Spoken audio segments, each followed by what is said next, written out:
Okay, hi everyone. So for now, we are going to look at into glass analysis. So previously, you have looked into paint analysis, the layers of paint uh, on automotive, and then you also have looked on how to collect and preserve the paint evidence. What is the evidential value of paint, right? So now we are going to look at glass. All right.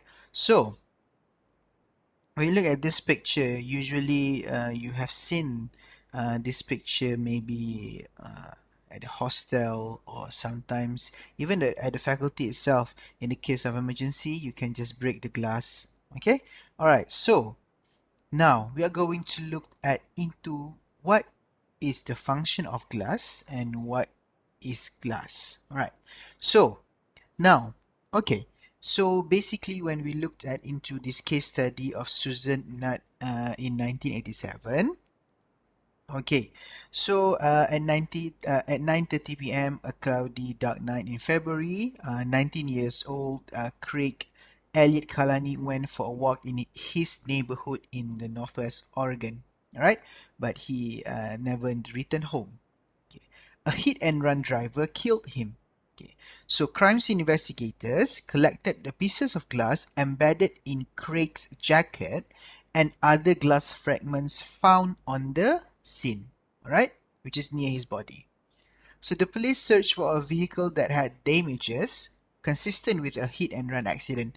So this is something that you can also look back into your paint, okay, paint analysis, paint crime scene, right? They have found a car with those types of damages that belonged to a woman named Susan Nutt, right?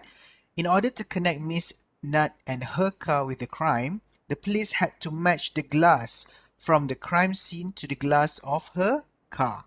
The scientists found that the windshield glass from the crime scene contained the same of the 22 chemical elements of those that we have found in Mrs. Nutt's car. Right? So the scientists considered both sample of glass from Craig's body from the crime scene and also with Mrs. Nutt's car is to be a definite match. So this glass evidence helped to convict Susan Nutt of failure to perform the duties of a driver for an injured person. So she was sentenced up to 5 years in prison and 5 years of probation. So basically, what we want to show you in this case study is that there is an evidential value of glass, right? It is this more or less the same as paint. It may be a class characteristics rather than an individual characteristic. Okay, all right. So now we are going to look into the type of glass. Okay, there are five type of glass that you are going to learn inside this chapter. So the first type of glass is the soda lime glass. So soda lime glass is made up of sodium carbonate and calcium oxide. Okay, so soda lime glass has a low melting point and a low viscosity, and sometimes we can call it as soft glass. So usually soda lime glass is going to be used for window panes and glass containers lah.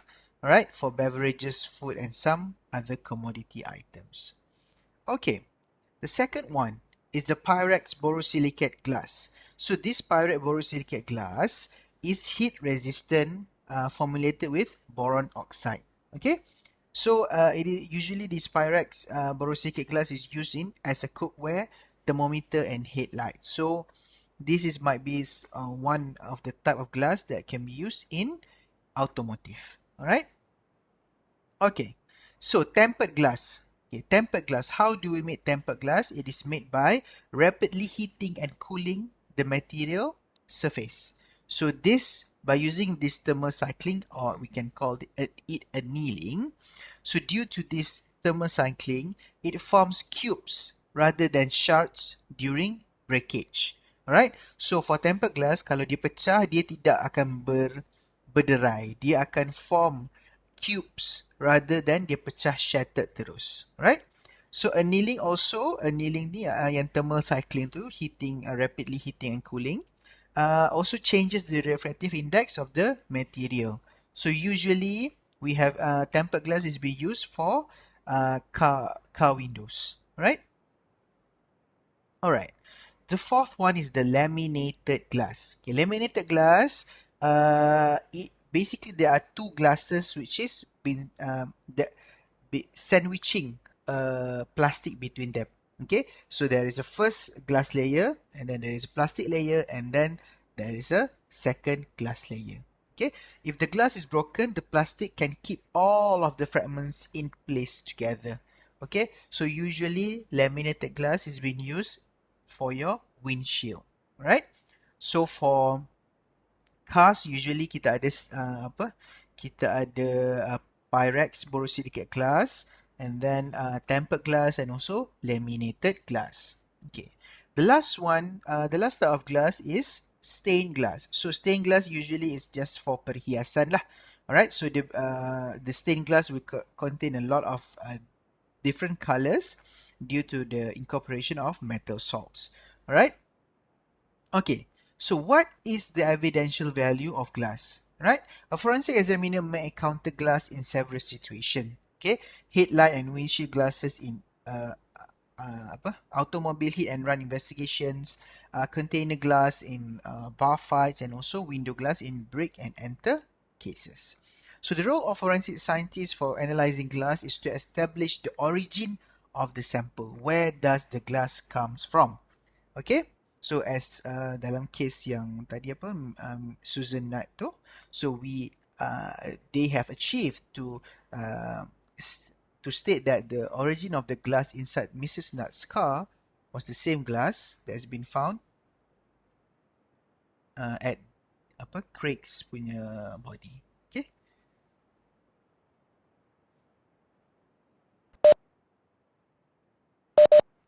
Okay. So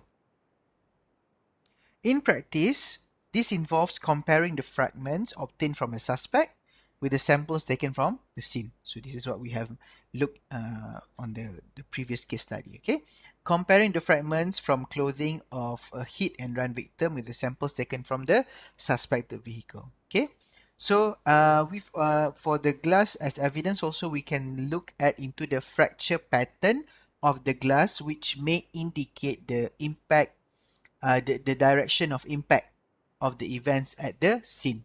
Okay, so for example, for this, the fracture of the pattern, for example lah, kalau dalam sesuatu kes itu kita nampak tingkap rumah itu berlubang, so we want to know how many bullets have telah melalui tingkap itu, dan manakah which one has been shot first and which one is the second bullet.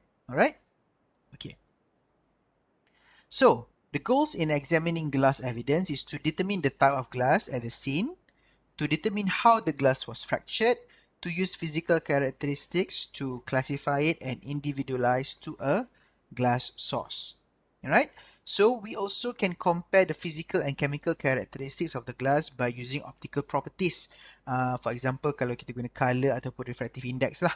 And then kalau non-optical properties tu, we can see on the manufacturing thickness, surface film, and dirt. So sometimes a certain manufacturer would have a specific composition of glass. So this also can be used to identify the origin of the glass. Okay, kalau chemical properties, usually we can use to determine the additives inside the glass or the trace elements inside the glass. Okay, alright. Upon collection, the glass evidence can be analyzed by the following methods. There are 5 methods that you can use in examining glass. The first one is physical fit.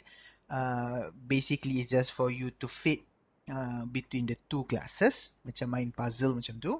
Alright, B is refractive index, where you can look at into the back line immersion method, and also Grimm 3 method. Okay, the third one is for you to see the density for using flotation technique. The fourth one would be the trace elemental analysis, and the fifth one, you can see the glass fracture pattern. Alright. So physical fit, what does physical fit means? Physical fit means is that just a visual examination of the glass that you have collected from the scene. Okay, you can compare through the comparison microscope and documented it by using photography.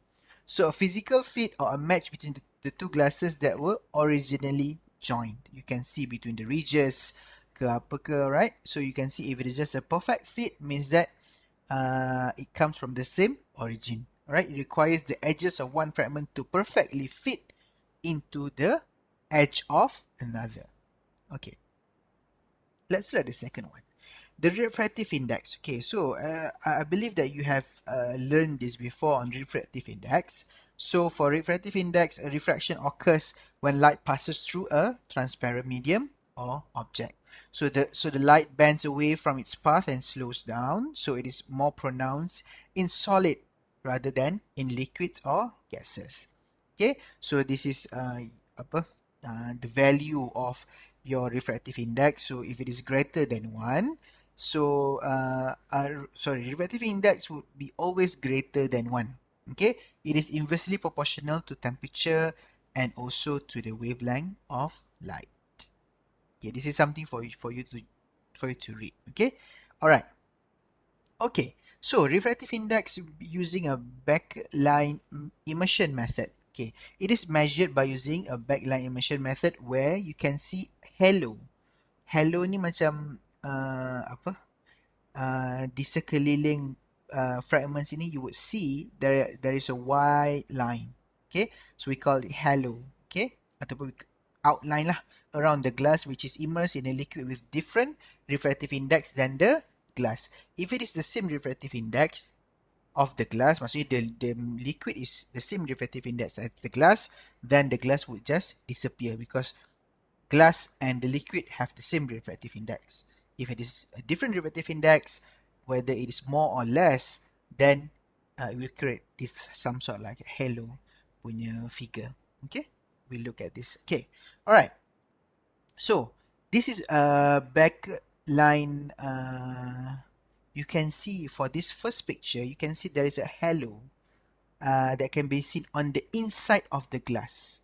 Okay, you can see kat sini putih-putih kan? Di sekeliling fragments ni putih. Okay, for on the right hand side, you can see there is no putih, but the putih halo is on the outside of it. Okay, so if the refractive index of the glass is more than the refractive index of the liquid, of the medium, then you would have a halo which is inside the glass. If it is outside of the glass, you can see that there is a halo line, tapi outside of the glass, then the refractive index of the glass is much more lower than the refractive index of the liquid. That's how you for you to determine whether the refractive index of the glass is much more higher or lower than the liquid medium. Okay. So this is the explanation. Okay. So the glass has higher refractive index.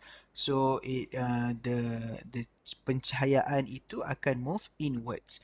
Kalau the glass have lower refractive index, the pencahayaan akan moves outward. Right? Okay. So this is an example of refractive index by using oil dan juga water. So you can look at this video later on. Okay. Alright. So let's move on to the refractive index by using GRIM. Alright. So GRIM ini the test is performed on a microscope fitted on a hot stage that can heat elements while they are being viewed. Alright, so the process of measuring the refractive index of glass fragments is now highly automated and reliable by using GRIM-3 apparatus, which is designed and manufactured by Foster and Freeman. Okay, so we are not going into depth on this GRIM-3 apparatus. Okay, examination of glass by using density. So prior to this, we have looked into the refractive index and also we have looked into the physical fit. Now we are going to look into the density, okay, by using a flotation method. So using the flotation method, a standard glass would be immersed in a liquid matrix such as bromoform ataupun bromobenzene. So the glass chips will sink if their density is greater than the matrix, of course, and they will float if the density is much more less than the liquid matrix. The composition of the liquid is carefully adjusted by adding a small amounts of bromoform or bromobenzene until the glass chip remains suspended in the liquid medium. Means that if it is float, if the glass float inside the medium, then it is less than the medium. Kalau it is sink, then it is denser than the medium. If it is suspend in the middle of the medium, then it is the same density as the medium. Okay, so the composition of the liquid is carefully adjusted. Kalau kita add more bromoform atau more bromobenzene, we can make the glass chip remain suspended in the middle of the liquid medium. At this point, the glass will have the same density as the liquid medium and can be compared to other relevant pieces of glass which will remain suspended, sink or float. Alright? So basically we are creating some sort like a standard lah. Okay, so we have known the value of the density, which is the same as the density of the liquid medium. Alright. So density also, this is the instrument lah, densitometer. Okay, this is much more traditional one. Alright. Trace elemental analysis, the measurement of the types and quantities of elements inside the glass, can help in determining the two pieces of the glass if they were ever the same part ataupun from the same object. Okay, so by using physical fit pun you cannot find, but due to you do the backline immersion, and then you do the density, and then you say that okay, these two glass piece is from the same origin. So now we are going to do the elemental analysis. We want to know whether the elements inside the glass were the same. Okay, the problem is to be able to digest the glass so as to free the trace elements. So this is one of the problems lah. So chemical analysis can be done by using fluorescence, scanning electron microscope with dispersive X-ray analysis, and also lastly you can use atomic absorption spectroscopy. Okay, so all of this you can have a read. Okay, all right. So yeah, to sum up on the techniques on the examination of glass, you have 5. All right, important here. You have 5. You can look at it for the physical fit, in terms of physical fit, in terms of refractive index, in terms of density, trace elemental analysis, and lastly we are going to look at into the glass fracture pattern. Okay. The penetration of the ordinary window glass by a projectile, so for example in this case kalau we are talking about bullet ataupun stone, so this penetration of bullet or stone onto an ordinary window would produces a familiar fracture pattern in which it cracks in terms of radiate, which is outward, and encircle the hole. Okay, so kalau kita tengok we are going to look at this lah. Okay, so when for example I'm saying about bullet. Okay, kalau bullet point of impact dia dekat sini, dia akan create cracks dekat glass ini, where we call this cracks which is going outward, which is it is a radial crack. Kalau cracks yang membulat, kita panggil dia concentric cracks. Okay, alright. So radial fractures atau radial cracks comes first on the opposite side of the point of the impact occur first following the impact. Okay, macam ni. So the first thing when you want to understand the glass fracture pattern, okay, now you imagine yourself tembak dekat cermin. Alright, so when you tembak dekat cermin, the first fracture that is going to happen is radial fractures. Radial fracture something yang keluar yang moving outwards kan. Okay. So this radial fracture is not from the side of the impact. Bukan yang tempat you impact tu. It is from the back side of the impact. For example, this is the front side. On the back here is the back side. So you applied force here. So the bullet stay here. Bullet here. Kan? Bullet here. So the radial fracture is at the back. Is from the back of the fracture. Fracture kat apa? Fracture pula. On the back of the impact. So this is the point of impact. This is at the back of the impact. Okay? Alright. Concentric circles. Concentric circles would come later. Alright? Come later on the same side of the glass as the point of impact after the occurrence of radial fracture. Concentric fracture pula, it is from the point of view of the point of impact. So from the front in this case. Okay, from the front. Alright. This understanding is important in ascertaining the direction of the impact. This is important for you to be able to understand which one is the direction of the impact. Means that daripada impact tu daripada depan tu daripada belakang. Okay? When you look at this, radial and concentric glass fractures, so this is the point of impact. So this is the concentric circles radial. Okay, at this point you mungkin tak nampak lah which comes first. The things that radial ni would come first, but radial is from the back of the glass. Concentric is from the same side of the point of impact. Okay. Alright.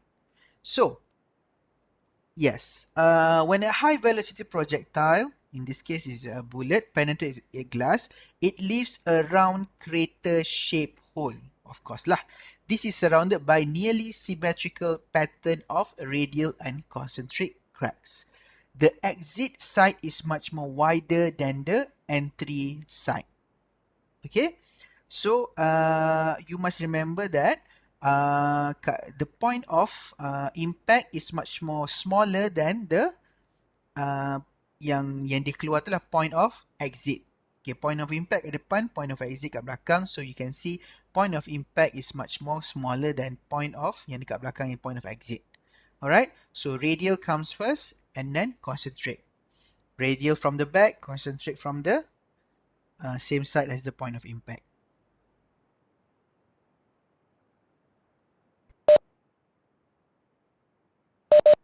Okay. So where there have been a successive penetration of glass, it is always possible to determine the sequence of impact. So as I said that if you can, there are, for example, there are 3 bullet holes on the glass. So which one comes first? Okay. So this also determines kalau which one comes first. You want to look for evidence, which one is being shot out first, right?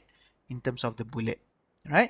So by observing the existing fracture lines and their points of termination, the sequence of impact can be determined since the crack propagation is stopped by the earlier cracks. Okay. This glass fracture pattern, okay, when you look at this picture, okay, I want you to tell me which one is the fracture that comes first before the other one. Okay, yang mana is the first impact and which one is the second impact. Okay, I'm going to put macam mana saya nak buat. Okay, so the big one is A, the small one is B. Okay, I want you to let me know inside the forum which comes first, which comes second, A ataupun B.